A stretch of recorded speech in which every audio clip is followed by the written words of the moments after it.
Well, let's talk about Citi's mid-cap strategy. It's a very interesting call which has come in from none other than Surendra Goyal of Citi, who is the strategist over there. And there are 3 or 4 things that particularly he's highlighting about the mid-cap space.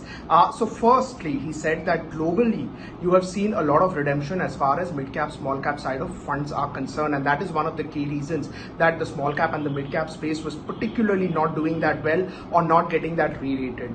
When things were looking down, there was a crisis confidence as far as the mid-cap valuations are concerned, mid-cap earnings are concerned, and that was the reason that they have been underperforming for a while. But recently you've seen an uptick as far as the mid-cap, small-cap index is concerned. In fact, in the US market, it is actually hit a high. But what he's saying is that valuations for the mid-cap space overall as a whole are now in line with what is there for the large-cap space here in the Indian indices. And that they believe is something which should not be looked at, because price to book value is still trading at a deep discount. So that is something as an index basis that they would essentially advise their clients to look at.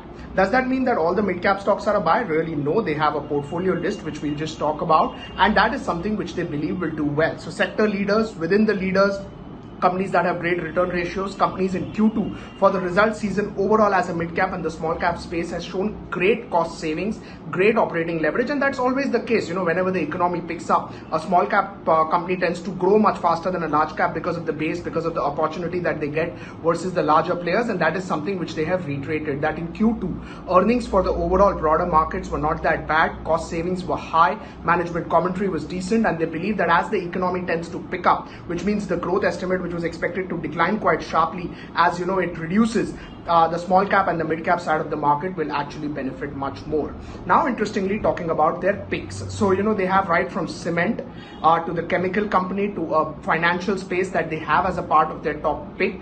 So let's start with it. ACC is one of the top picks that they have in the cement pack in the mid cap space. They also believe that, Apollo Hospital should be looked in at, or it's a part of their portfolio where they believe that upside can be predicted. From the financial pack, Cholamandalam has almost doubled from the lows, but still they believe that Cholamandalam could particularly do well even from here on. From the chemical pack, SRF, it's an all-time high, but it really doesn't change their view. So that is something which they have in top of their minds. Overall, positive as far as the mid-cap space is concerned. People should look at it on a whole. As the economy would recover, mid-cap space earnings would be much better than the large cap in terms of growth. On a price to book basis, they have derated earlier and now they are nowhere closer to what they were. So that's why a mix of cement, healthcare, pharma, financial space to take the operating leverage on the higher side, as well as some of the select chemical companies is what they are advising their clients to go ahead and buy in the mid-cap space, say if there is a decline.